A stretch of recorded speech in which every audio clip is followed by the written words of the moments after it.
daerah ini baru dilakukan atau dilaksanakan di Indonesia pada masa reformasi. Dulu ya dari tahun 1945 sejak negara kita merdeka itu belum menerapkan prinsip otonomi daerah. Ya kata orang negara kita waktu itu menerapkan prinsip sentralisasi. Ya atau semua urusan itu terpusat di Jakarta. Tadi ibu kota negara di pemerintahan pusat. Nah, kemudian setelah di masa era reformasi itu dilakukanlah otonomi daerah. Ya. Nah, di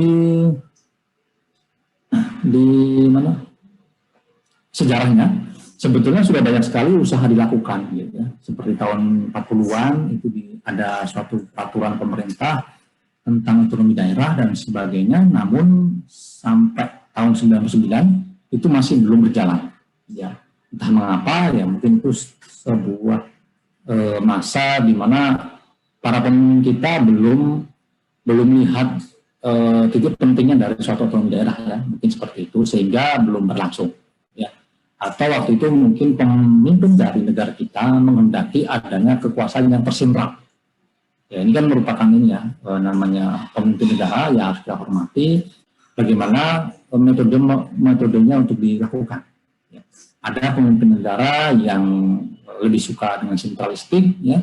Ada juga pemimpin negara yang lebih suka ketika membagi-bagi wilayah atau bukan bagi, ya, mendelegasikan wewenangnya. Gitu. Nah, namun karena sekarang ini sudah terwujud dalam bentuk undang-undang, ya mau tidak mau pemerintah negara kita melaksanakan apa yang menjadi amanat dari undang-undang, ya, undang-undang otonomi daerah, undang-undang pemerintah daerah dan sebagainya.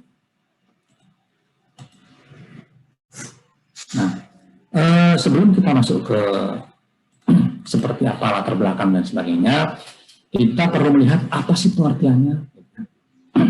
Nah, dari sini kita bisa melihat bahwa otonomi daerah adalah hak wewenang dan kewajiban daerah otonom untuk mengatur dan mengurus sendiri. Nah, ini yang saya agak kasih warna kuning, ini merupakan titik pentingnya, ya. Merupakan untuk mengatur dan mengurus sendiri urusan pemerintahan dan kepentingan masyarakat setempat sesuai dengan peraturan perundang-undangan. Jadi otonomi daerah bisa kita artikan bahwa adanya suatu daerah otonom. Ya, daerah otonom, kemudian daerah tersebut bisa mengatur dan mengurus sendiri. Nah, urusan pemerintahan dan kepentingan masyarakat. Nah, mengatur dan mengurus sendiri hal-hal apa saja? Nah, jangan kita lihat, ya. Ada hal yang bisa diurus sendiri oleh otonomi daerah, namun ada juga hal yang harus atau hanya boleh dikelola oleh pemerintah pusat. Nah, jangan nanti kita lihat. Nah, di sini ada kata-kata daerah otonom. Ya. Daerah otonom itu apa sih? Ya. Daerah otonom adalah satuan masyarakat hukum maksudnya, yang mempunyai batas wilayah yang berwenang mengatur dan mengurus urusan pemerintahan dan kepentingan masyarakat setempat melalui prakarsa sendiri berdasarkan aspirasi masyarakat dalam sistem NKRI. Nah, daerah otonom itu adalah kesatuan masyarakat, ya, masyarakat hukum. Nah, kalau di negara kita dikenal dengan adanya kabupaten, ya, kota madya, kemudian provinsi. Nah, itu kesatuan masyarakat hukum. Ya, ada hukum tentang pemerintahan. Dia punya batas-batas wilayah, nah, di mana dia berwenang mengatur dan mengurus urusan pemerintahan. Nah, berdasarkan aspirasi masyarakat. Contoh paling mudah, ya, adalah pemilihan kepala daerah. Nah, ini contoh paling mudah, ya. Kalau dulu sebelum tahun 99, kepala daerah itu ditunjuk, ya, oleh Kementerian Dalam Negeri. Ya, selalu saya ingat Pak Bupati ganti. Nah, Pak Bupati sekarang siapa? Sini, ya, kita nggak tahu, ya. Kalau sekarang kan, wah, pada pasang foto, ya, di pinggir jalan kan, calon nomor berapa? Nanti kemudian pilkada dan siapa yang menang, calon nomor sekian. Nah, kalau dulu waktu saya kecil tahun 80-an, 90-an, kita nggak pernah tahu ada seperti itu. Ya karena bupati itu ya tahu-tahu sudah ditugaskan menjadi bupati di daerah itu, di kabupaten A, kabupaten B dan sebagainya. Nah, kalau dulu malah adanya pilihan kepala desa, ya, karena saya tinggal di kampung, ada pilihan kepala desa dulu ya. Nah, ada beberapa calon misalnya. Nah, calonnya itu kalau sekarang kan calon nomor 1, 2 ya. Kalau dulu digambarkan dengan ini nama-nama makanan buah, gitu ya. Ada calon nomor 1 itu padi, ketela, gitu ya.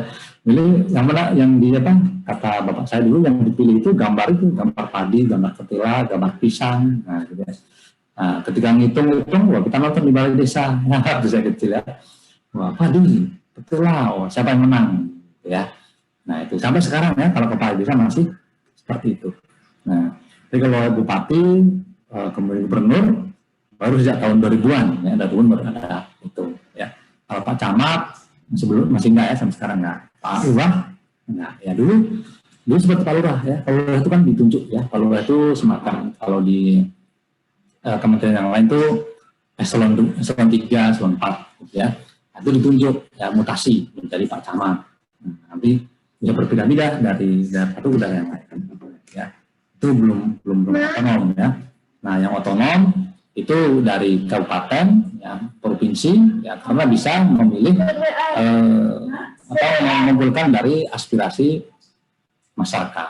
Nah, seperti itu ya. Nah, kemudian ada pengertian lagi, yaitu adanya desentralisasi, dekonsentrasi, dan tugas perbantu. Nah, kita mengenal ada istilah sentralisasi dan desentralisasi. Nah, kalau desentralisasi, nah penyerahan wewenang pemerintah dari pemerintah pusat kepada pemerintah daerah ya, untuk mengatur dan mengurus urusan pemerintahan. Nah, itu namanya desentralisasi. Ya, tadi ya, oke, pemilihan bupati saya silahkan memilih sendiri. Nah, kan penyerahan wewenang. Ya, kalau dulu ya itu desentralisasi. Kalau dulu sentralisasi. Ya. Nah, kalau dulu itu ada namanya departemen ya. Kalau sekarang Kementerian Keuangan, dulu Departemen Keuangan. Ada Departemen Perdagangan misalnya. Nah, itu kalau dulu sentralisasi semuanya harus izin ke pusat. Nah, kalau sekarang ada sudah diserahkan wewenangnya ya, ke Dinas Perdagangan Kabupaten, misalnya Dinas Perdagangan Provinsi. Bahkan antara provinsi satu dengan provinsi yang lain silakan diurus ya. Ada yang dinas perdagangan itu digabung dengan dinas perindustrian. Ada yang berdiri sendiri. Ya. Ada yang dinas perdagangan dan UKM. Ada yang digabung dengan wisata. Dan banyak sekali ya. Itu kan harus sudah diserahkan. Nah, nanti teman-teman bisa melihat di daerah saya seperti apa. Nah, itu kadang-kadang yang membedakan dengan daerah antar daerah. Nah, seperti itu. Karena diserahkan wewenang. Yang kedua, ada dekonsentrasi. Nah, dekonsentrasinya pelimpahan wewenang. Nah, sudah dilimpahkan. Oke, ini saya istilah ini. Misalnya hak untuk membangun jalan, ya, jalan nasional itu adalah milik nasional, ya. Tapi karena nasional merasa perlu, udah kasih aja lah, dilimpahkan saja wewenangnya. Nah, silakan dikasih dananya, silakan diatur sendiri, dilimpahkan, ya. Nah, itu namanya dekonsentrasi. Beda tipis ya. Kalau menyerahnya dikasih gitu. Kalau wewenang itu wewenang masih ada di pusat, ya wewenang masih ada di pusat. Istilahnya kalau dalam PMK, Peraturan Menteri Keuangan ya, yang ditandatangani sendiri oleh Bu Menteri, jangan Bu Menteri ya, nanti kalau ganti bukan Bu Menteri lagi. Oleh Menteri ya berarti itulah wewenang Menteri. Tapi ketika kemudian atas nama menteri yang tanda tangan dirjen itu dilimpahkan, ya, masih wewenang dari menteri. Nah, demikian juga ketika di daerah. Ketika misalnya sebetulnya itu wewenang dari Menteri Dalam Negeri, ya, kemudian di situ ada Perda atau Kep Gubernur, ya, atau Kep Mendagri, tapi ditandatangani oleh Gubernur, dan atas nama Mendagri Gubernur, nah, berarti itu wewenangnya telah dilimpahkan. Nah, apa saja yang dilimpahkan, nah, itu tergantung dari menteri masing-masing ya. Dari pemerintah pusat, gitu. Mungkin ada di Mendagri, mungkin ada di Menteri Perhubungan, mungkin ada di Menteri Perdagangan dan sebagainya, nah, macam-macam. Kemudian ada tugas perbantuan. Nah, tugas perbantuan penugasan dari pemerintah pusat kepada daerah, ya, baik provinsi, kabupaten, bahkan sampai desa, ya, nah, untuk melaksanakan tugas tertentu. Nah, kita berikan tugas, istilahnya ada satu tugas, tolong selesaikan, begitu tugas selesai sudah, nah, tinggal bikin laporan. Nah, tugas ini sebetulnya tugas dari pemerintah pusat, sebetulnya itu hak dari pemerintah pusat. Namun karena pemerintah pusat merasa ini cocoknya dilakukan oleh daerah, katakanlah perlu ada local wisdom misalnya, nah, itu bisa diberikan tugas perbantuan. Nah, atas beberapa hal ini biasanya diikuti dengan dananya, dengan anggarannya. Ya. Nah, masa dikasih wewenang, dikasih uang, ya. Kalau gimana saya melakukan tugas saya Pak, harus ada ini Pak, apa namanya, anggarannya. Nah, itu sekaligus dengan anggarannya. Nanti mungkin dari STAN, ya, ada yang ditempatkan di Direktur Jenderal Perimbangan Keuangan Daerah, nah, itu bisa mengurus tentang anggaran dekonsentrasi, ya, anggaran tugas perbantuan dan sebagainya. Nah, itu seperti itu. Nah, kemudian kita baru masuk ke latar belakangnya. Tadi baru kita pada apa namanya, pengertian.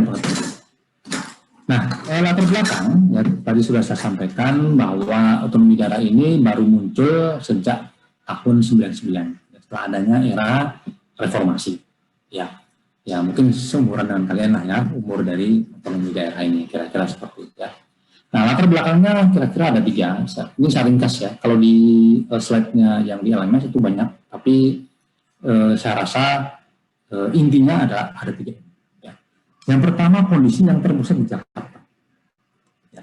Artinya pemerintahan itu semua ke Jakarta. Mau izin pertambangan ke Jakarta. Mau izin apa ke Jakarta, semuanya ke Jakarta. Sudah, dirasa itu tidak baik. Tidak semua tergantung oleh Jakarta. Ya. Padahal mungkin yang ngerti tentang kondisi yang sebenarnya ada orang daerah. Nah, seperti itu, ya. Jadi kadang-kadang orang daerah merasa dipersulit, ngapain sih harus ke Jakarta? Tuh, orang Jakarta ini aneh, pesawatnya nggak masuk akal misalnya. Ini saya seperti itu, ya. Seperti contoh begini, ya. Kita kemarin sudah mempelajari wawasan Nusantara, ya. Walaupun berbeda-beda, kita tetap satu. Ya, kita lihat di beberapa daerah itu ada contoh satu aja, dalam peredaran minuman keras, minuman beralkohol. Ada provinsi yang membebaskan. Silakan saja, ya, silakan saja. Ada juga provinsi yang mau pergubnya dilarang. Nah, itu banyak hal seperti itu. Nah, itu nggak bisa, ya, ketika itu disamaratakan. Nah, ini harus izin ke pusat. Nah, kalau mau menjadi penjual atau produsen dalam minuman keras harus ke pusat. Nah, nanti pusat mengizinkan karena tidak mengizinkan. Nah, itu kan juga menjadi masalah, ya. Walaupun kalau saya lihat di undang-undang terakhir itu, yang Omnibus Law, ada beberapa hal yang ingin ditarik lagi ke pusat. Nah, tapi tentunya tidak semua. Ya. Ada beberapa hal yang menurut pemerintah pusat perlu ditarik lagi ke pusat. Tapi kondisi yang terjadi di Jakarta ini membuat kebijakan itu tidak berjalan dengan baik. Kemudian yang kedua, adanya pembagian hasil sumber daya alam yang dirasa tidak adil. Nah, ya. Jadi beberapa daerah merasa, dia kaya. Saya banyak sekali sumber daya alamnya. Tapi kenapa semuanya masuk ke pusat? Ya, banyak sekali daerah di luar Jawa, ya, dari Kalimantan, Sumatera, Sulawesi sampai ke Papua, merasa sumber daya alamnya banyak, besar. Ya, tapi semua di store ke Jakarta. Nah, akhirnya diberikanlah otonomi daerah. Ya. Walaupun ada yang disetor oleh pusat, tapi juga ada yang menjadi bagian dari daerah. Nanti pusat akan membagi berupa dana bagi hasil, ya, berupa dana alokasi umum dan sebagainya. Nah, kemudian kesenjangan antara Jawa dan luar Jawa. Nah, ini mungkin teman-teman rasakan, ya, mungkin yang ada dari asal dari luar Jawa, ya, bagaimana ketika merasakan di Pulau Bintaro, gitu, ya. Nah, ini saya juga sering menemui, ya, seperti ini, ya. Misalnya, izin Pak, lampu mati. Nah, itu banyak yang dialami mahasiswa PJJ yang dari luar Jawa. Nah, gitu ya. Jarang ya yang di Jawa mengeluh mati lampu, mati listrik. Gitu ya. Ada juga mahasiswa saya yang dia harus pergi mencari sinyal. Gitu ya. Saya harus pergi Pak dari rumah sekitar setengah jam atau bahkan 1 jam. Ya. Kemudian dia berhenti di satu tempat, kemudian dia baru mengikuti PJJ. Nah, itu kan berarti ada kesenjangan. Gitu ya. Tingkat pemerataannya berbeda. Ya, begitu juga pengalaman saya waktu dulu ketika di luar Jawa sering ya merasa mengalami mati lampu gitu ya. Beberapa di kantor di luar Jawa bahkan rumah dinas di luar Jawa pasti punya genset ya, karena dia iuran lah ya beberapa rumah gitu ya, pasang genset. Kalau di Jawa jarang ya. Mungkin kalau dibikin penelitian penjualan genset itu lebih banyak di Jawa daripada di Jawa. Nah, ini salah satu sedikit saja latar belakang. Mungkin teman-teman nanti bisa mengembangkan kesenjangan apa saja antara Jawa dan luar Jawa. Nah, dari latar belakang ini akhirnya muncullah usulan untuk dilakukannya otonomi daerah.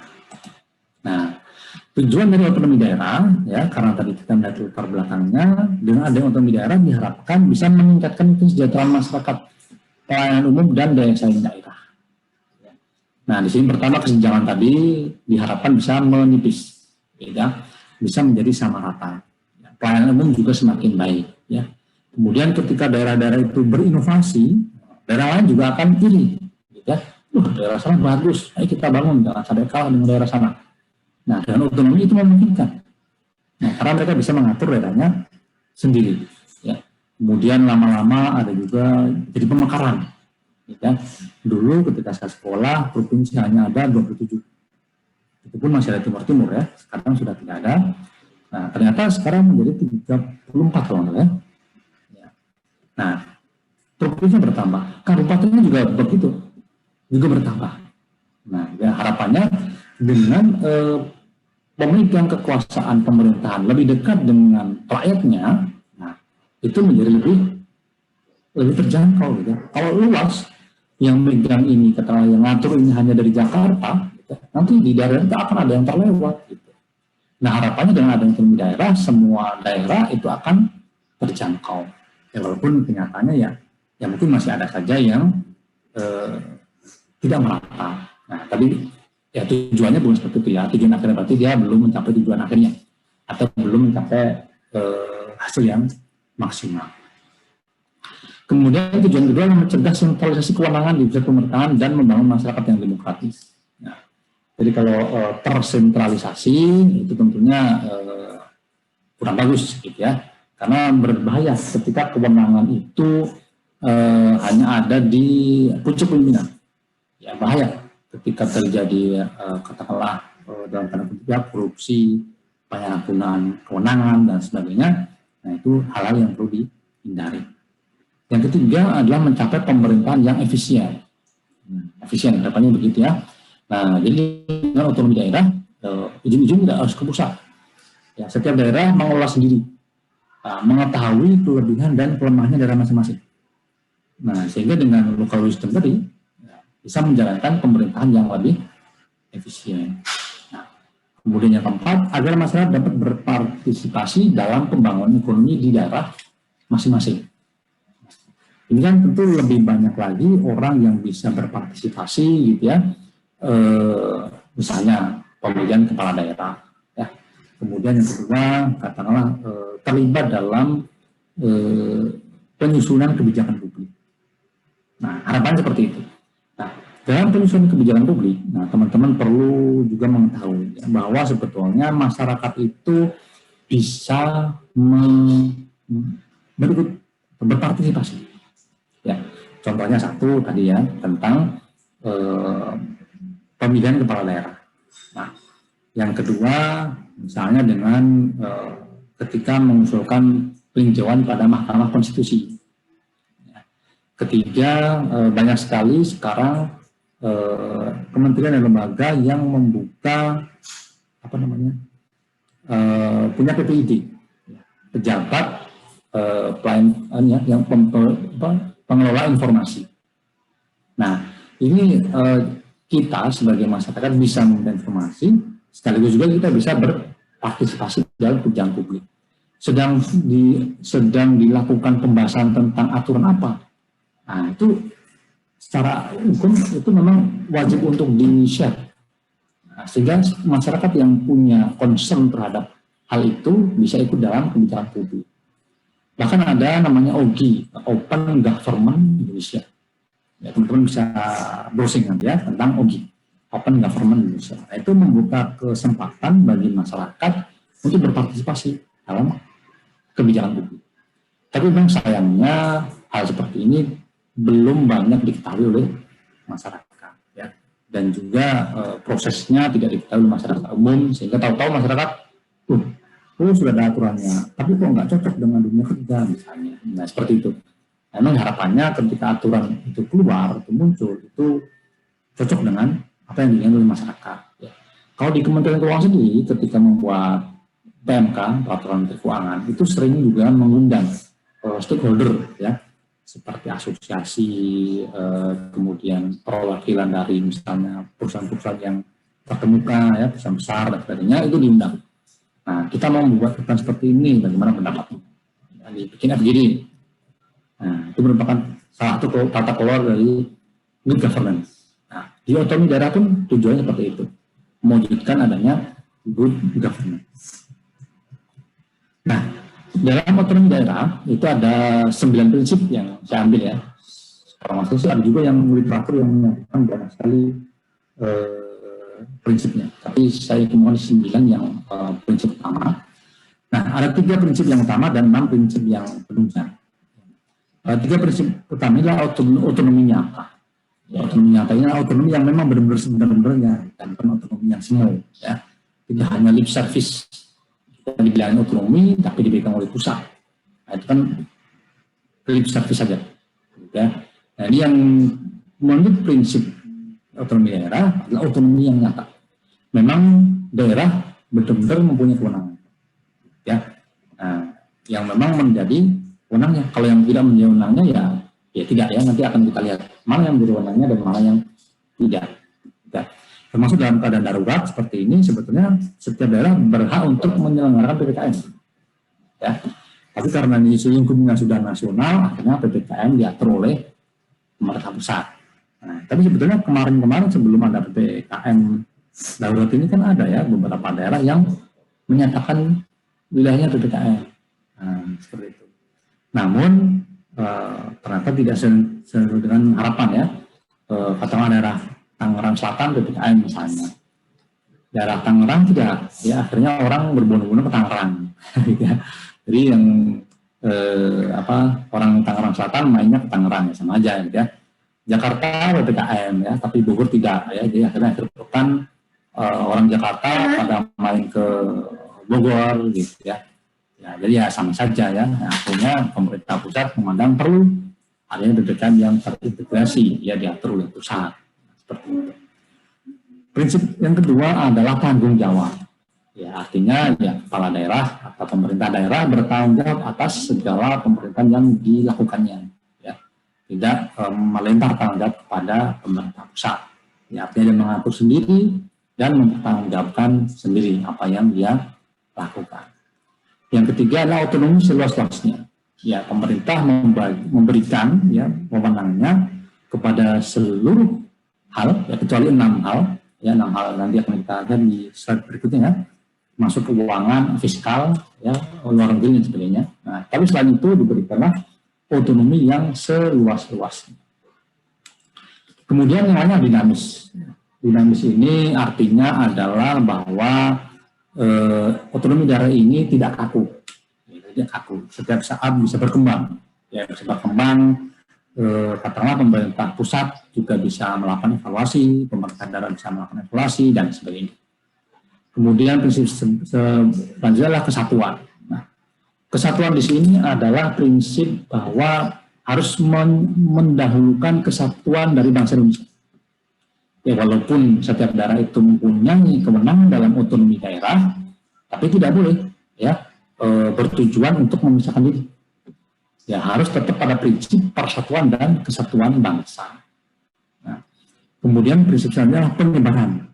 Nah, penyebaran di sini artinya bahwa otonomi daerah ini harus bisa menyebarkan kemakmuran, ya, keadilan sosial dan sebagainya. Dan tidak hanya terpusat, yang baik terpusat ibu kota provinsi, terpusat ibu kota kabupaten, gitu ya.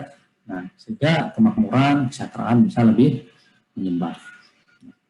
Kemudian prinsip berikutnya adalah keserasian. Ya. Nah, keserasian ini tentu serasi antar beberapa daerah. Ya. Serasi dalam hubungan antara pemerintah pusat dengan pemerintah daerah dan sebagainya. Kemudian selanjutnya adalah demokrasi. Nah, itu tentu sudah paham. Ya. Bahwa demokrasi menjunjung tinggi aspek demokrasi. Tidak boleh juga para pemimpin daerah itu menjadi pemimpin yang otoriter. Nah, wah, kata orang ya, ada tuh ya artikel-artikel yang bilang pemimpin kabupaten atau provinsi itu menjadi raja di daerah. Nah, kadang-kadang ada ya orang yang beropini seperti itu. Nah, kita lihat lagi, ya, telah bahwa sebenarnya sesuai dengan aturannya itu harus demokrasi. Ya mungkin itu hanya kata konotasi kita sebagai raja di daerah. Ya tentu memang pemimpin daerah itu mempunyai kekuasaan penuh ya tadi dalam hal tanggung jawab dan otonomi sosial. Tapi dalam hal demokrasi itu harus melakukan prinsip demokrasi. Dan prinsip terakhir adalah pemberdayaan. Ya. Jadi setiap daerah harus mengutamakan daerahnya, memaksimalkan sumber dayanya sehingga mampu meningkatkan dari potensi daerah masing-masing. Nah, itu ini adalah prinsip dari otonomi daerah. Nah, dalam otonomi daerah itu dilakukan pembagian urusan. Yang tadi saya bilang ya. Nah, pemerintah pusat tetap memegang 6 hal ini. Ya, ini tidak diberikan atau tidak didelegasikan, tidak dilimpahkan kewenangannya kepada pemerintah daerah. Ya, yaitu politik luar negeri. Ya, makanya Menteri Luar Negeri itu tidak ada dinas luar negeri di provinsi ya. Di kabupaten juga tidak ada ya. Nah, jadi hanya satu. Politik luar negeri itu dipegang oleh pusat. Yang kedua pertahanan. Nah, pertahanan ini dikelola oleh Menteri Pertahanan ya, tidak ada dinas pertahanan ya. Nah, bagaimana alutsista ya, TNI dan sebagainya itu pusat. Yang kedua keamanan. Nah, keamanan ini lebih pada kepolisian ya, menjaga keamanan. Nah, ya itu juga pusat ya. Walaupun ada Polda, tapi dia ada di bawah dari pusat. Ya. Walaupun konsolidasi mungkin namanya jadi polisi pamong praja Satpol PP, tapi kan beda ya, itu bukan polisi yang membawa yang di bawah Polri, gitu ya. Nah, keamanan tetap di bawah urusan pusat. Kemudian justisi, ya justisi ini kehakiman ya, pengadilan. Nah, struktur pengadilan itu kan dari pusat, ya, nggak ada daerah itu bikin pengadilan sendiri, ya. Walaupun ada daerah istimewa, ya daerah istimewa ada pengadilan di Aceh, ya, yang sesuai dengan syariat Islam. Tapi kalau banding, ya katakanlah begitu bisa, ya, dia tetap melalui KUHP atau KUHP yang dari pusat. Kemudian moneter dan fiskal, nah ini ya, makanya Kementerian Keuangan itu masih terpusat, ya. DJP, DJBC, DJKN, DJPB, gitu yang banyak di daerah, ya, kantor-kantornya ada KPP, KPBC, KPKNL, ya, KPPN, nah itu di bawah pusat, ya, bukan di bawah provinsi. Nah, ya, jadi moneter dan fiskal nasional itu masih dipegang oleh pemerintah pusat. Ya, hanya saja ada beberapa tadi ya pejabat daerah, retribusi, gitu ya, yang delegasikan wewenangnya kepada daerah. Tapi yang fiskal nasional tetap dipegang oleh pemerintah pusat. Kemudian agama. Nah, pengaturan tentang agama nah, itu dipegang oleh pusat. Ya, walaupun ada dinas agama ya, ada KUA dan sebagainya. Tapi seperti organnya seperti Kementerian Keuangan, ya dia tetap di bawah dari pusat. Nah, seperti itu. Jadi 6 urusan ini masih dengan pusat. Sementara yang lain-lainnya itu diserahkan kepada pemerintah daerah. Misalnya perencanaan pembangunan. Oke, silahkan kalau kamu mau bikin apa, bangun apa, ya. Pengawasan tata ruang. Nah, silahkan daerah bisa menyusun tata ruangnya sendiri. Ya, tentu hubungannya tetap ada dengan pusat ya, tapi hubungan koordinasi. Ya. Nah, bukan hubungan yang katakanlah harus tergantung pada pusat, tidak. Ya, levelnya adalah koordinasi. Penyelenggaraan ketertiban umum dan ketentraman. Seperti tadi ya, ada aturan misalnya tidak boleh menjual miras atau tidak boleh ada pabrik. Nah, itu serah ya, ada daerah-daerah tertentu yang mengatur itu. Ada juga daerah tertentu yang tidak mengatur. Penyediaan sarana prasarana umum, ya, penanganan bidang kesehatan. Nah, ini daerah berwenang untuk melakukan wewenangnya. Pendidikan, nah kan kadang-kadang ini ya, setiap daerah itu punya sistem atau hal yang berbeda manajemen pendidikannya. Nanti kan kita lihat, nah, itu kan bisa browsing-browsing. Penanggulangan masalah sosial, ya, ada daerah yang melarang orang meminta-minta di lampu merah. Ya, mungkin teman-teman pernah dengar ya, atau bahkan di daerah teman-teman ada. Ya. Ada juga daerah yang tidak mengatur itu. Ya, tenaga kerjaan, koperasi, UKM, ya, lingkungan hidup dan sebagainya. Nah, selain itu dan banyak lain lagi, itu silahkan diatur oleh pemerintah daerah. Ya, pemerintah pusat megang atas 6 hal ini saja. Nah, kemudian ada hak dan kewajiban daerah. Ya, setelah diberikan otonomi, ya, di daerah itu berhak untuk mengatur dan mengurus sendiri urusan pemerintahnya. Ya, memilih pemerintah daerah. Ya, kita tahu ya, ada pilkada. Mengelola aparatur dan kekayaan daerah, ya, mengelola aparatur ya, sumber daya manusia, ya mutasinya tidak itu aja, gitu ya, mutasi di kabupaten, ya, pegawai provinsi yang mutasi di provinsi, ya, pegawai pusat ya, mutasi di seluruh Indonesia, ya, kira-kira begitu ya. Memungut pajak daerah dan retribusi daerah, ini memang di peraturan tentang otonomi daerah, pemerintahan daerah seperti itu ya. Mendapatkan bagi hasil dari pengelolaan sumber daya alam dan sumber daya lainnya. Ada misalnya dana bagi hasil sawit, dana bagi hasil batu bara dan sebagainya. Mendapatkan sumber pendapatan yang lain ya, misalnya dia punya tempat wisata, mungkin dia punya BUMD dan sebagainya. Mendapatkan hal lain yang diatur dalam undang-undang. Nah, selain hak, daerah juga perlu ada kewajiban melindungi masyarakatnya, meningkatkan kualitas kehidupan, ya, mewujudkan keadilan dan sebagainya. Ini banyak sekali ya melakukan yang wajib. Makanya dalam rangka melakukan kewajibannya banyak sekali perda-perda yang dibentuk atau perda-perda yang disusun sesuai dengan keinginan dari pemerintah daerah setempat yang mungkin berbeda dengan daerah yang. Nah, kemudian sumber pendapatan daerah, ya, daerah bisa mendapatkan dari PAD, pendapatan asli daerah, yaitu pajak daerah, ya, retribusi daerah, ataupun hasil pengelolaan kekayaan daerah yang lain. Ya. Kemudian daerah juga mendapatkan dana perimbangan, yaitu dari pusat. Dana bagi hasil dari pajak, ya, dana bagi hasil dari sumber daya alam, tadi saya sampaikan ya, dana alokasi umum, dan dana alokasi khusus. Nah, ini ada sumber pendapatan daerah. Maka ada daerah yang katanya gaji pegawai berbeda. Ya. Kalau yang pendapatan asli daerah tinggi, mungkin bisa tinggi gitu ya, tapi kalau PAD-nya rendah ya standar aja. Konon katanya begitu ya. Nah, jadi tergantung pendapatan asli daerah. Ya, daerah-daerah tertentu yang kaya ya bisa mengelola sehingga pajak daerahnya besar, retribusinya besar, mungkin BUMD ini juga menghasilkan besar ya, menjadi daerah yang makmur ya. Tapi ada juga daerah yang tidak makmur, bergantung pada dana perimbangan dari pusat. Ini yang memang harus bisa dievaluasi bagaimana daerah itu berkembang. Ya. Nah, kemudian dari implementasi ODA, ya contohnya yaitu pembubaran kantor wilayah departemen. Nah, misal dulu ada kantor wilayah departemen perdagangan, kantor wilayah departemen apalagi dulu ya, sosial ya. Kemudian perhubungan dan sebagainya. Sekarang berubah menjadi dinas, ya. Dinas Sosial Kabupaten Manang, ya. Dinas Sosial Provinsi Manang. Dinas Sosial mau digabung dengan tenaga kerja misalnya, ya boleh silakan, terserah bagi daerahnya, gitu ya. Maka bisa berbeda-beda. Ya. Ada yang pertanian digabung dengan perkebunan, ya. Ada Kementerian Pertanian, ya. Ada Kementerian Kehutanan, ya. Di daerah kemudian digabung pertanian kehutanan misalnya. Itu silakan saja. Karena itu tidak termasuk dalam 6 hal yang diatur pusat tadi. Kemudian pemberian dana perimbangan sebagai salah satu sumber pendapatan pemerintah daerah. Ini diberikan dananya, kemudian terserah mau ngapain. Tidak diatur oleh pusat ya, yang diatur ya pelaporannya, gitu ya, pengusulan proyeknya itu diatur ya. Tapi masalah proyek seperti apa silakan ke daerah yang menentukan. Nah, pemerintah ya pusat melakukan pembinaan dan pengawasan. Ya, ini tentunya supaya sinkron, gitu ya. Takutnya daerah satu membangun apa namanya, seperti misalnya Bogor dan Jakarta, gitu ya.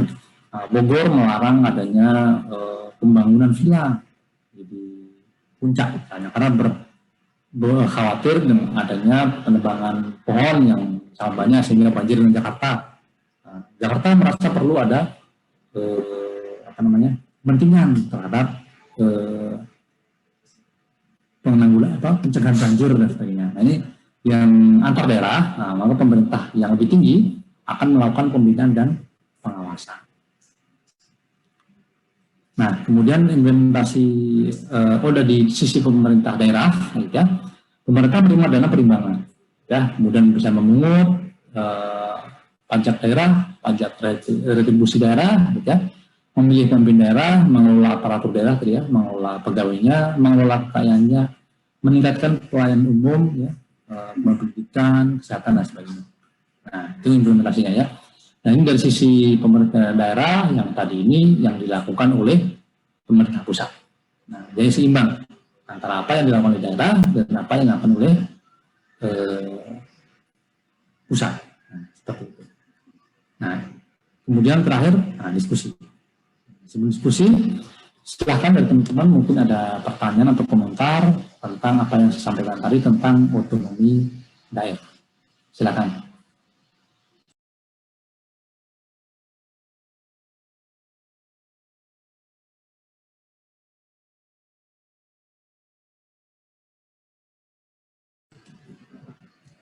Baik, jika belum ada, tidak apa-apa ya. Mungkin saatnya kita melakukan diskusi. Ya, diskusinya tentang otonomi daerah.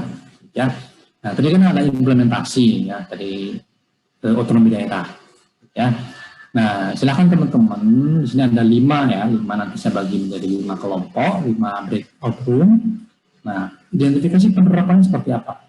Ya, pemungutan pajaknya seperti apa, pemilihan kepala daerah seperti apa, pengelolaan keuangan daerah seperti apa, ya silahkan di browsing, silahkan di searching, ya. Kemudian carilah kelebihan dan kekurangannya, ya minimal 1 atau 2 lah, ya, kelebihan atau 2 kekurangan, ya, katakanlah belum maksimal atau apa, ya, disertai dengan sedikit alasan yang mendasarinya. Nah, kira-kira seperti itu ya. Jadi penerapannya seperti apa, kemudian kelebihan dan kekurangan menurut teman-teman. Nah, seperti itu. Sampai di sini ada yang ingin ditanyakan tentang diskusi?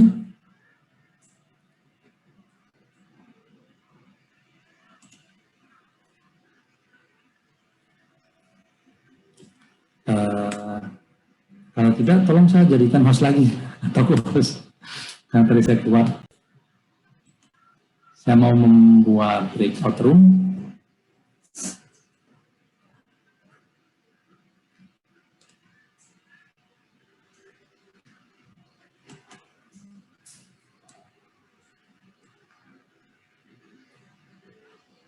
Ya, bisa dibantu saya jadikan host lagi.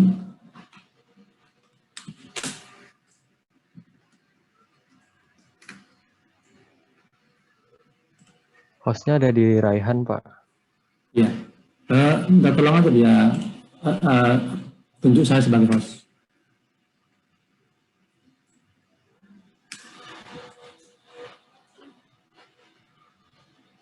Atau host juga nggak apa-apa, kayak host bisa bikin ini apa, breakout room.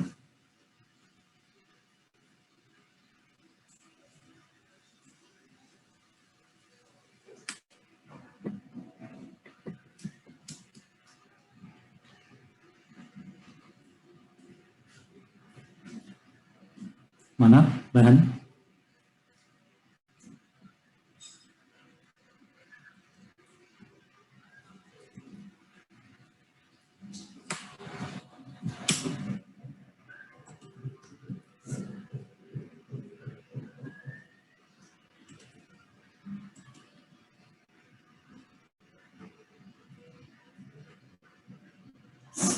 Pak, boleh izin bertanya nggak Pak sambil menunggu? Oke, silakan. Ya, terima kasih atas kesempatannya. Jadi saya tentang otonomi daerah ini, saya terpikir di daerah yang hitungannya otonomi khusus kayak Nugraha Darussalam sama daerah Papua sana Pak. Nah, terus yang sekarang marak terjadi konflik kan di Papua itu tadi kan Pak. Kalau menurut Bapak sendiri, sebenarnya dari pemerintah pusat untuk memberikan ruang otonomi daerah ke publik Papua itu apa sih Pak yang kurang? Kalau menurut Bapak sendiri, hingga konflik ini terjadi berkepanjangan dan akhirnya semakin marak untuk terjadi gerakan separatis dari Republik Indonesia. Terima kasih. Oke, baik, bagus sekali ya. Sambil nunggu, tolong diingatkan ya, Mas Rehan, buat geser host ke saya. Jadi memang yang dialami ini sudut pandang dari orang Papua ya. Kebetulan saya dulu pernah dinas di sana. Jadi mereka itu merasa dianaktirikan. Ya, mereka merasa dianaktirikan. Misalnya mereka merasa punya sumber daya alam yang besar, ya, dengan freeport-nya, ya, tembagapuranya, sehingga mereka merasa bisa membangun sendiri. Itu yang pertama. Yang kedua, mereka merasa adanya kesenjangan, ya. Wah, daerah di sana di barat, ya, Sumatera, Jawa, Kalimantan, banyak pembangunan.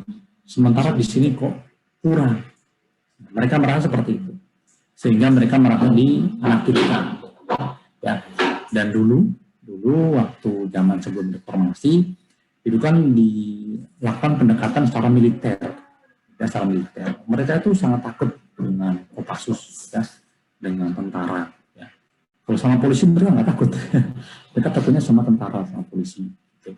Nah, jadi mereka itu merasa, wah, saya ini kayak apa ya, dimanfaatkan, nah, ya, oleh pemerintah pusat. Nah, sebaiknya kalau menurut saya ya, ini opini saya pribadi ya, opini saya pribadi. Nah, pemerintah lebih banyak harusnya merangkul mereka, ya, walaupun mereka sudah diberikan hak khusus ya, otonomi khusus. Mereka punya MRP, Majelis Rakyat Papua ya, kalau di sini MPR lah, ya. Ada DPRD, ada MRP ya, kalau di Thailand kan nggak ada ya. Nah, tapi mereka sepertinya masih belum puas. Ya.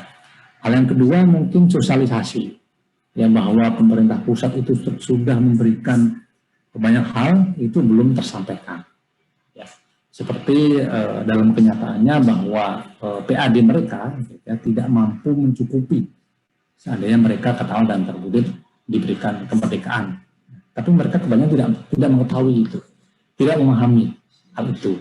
Ya, sehingga sosialisasi ini menurut saya sebaiknya dimasifkan, ya, sehingga mereka menyadari bahwa oh ya memang ternyata pemerintah pusat ini ada perhatian. Gitu.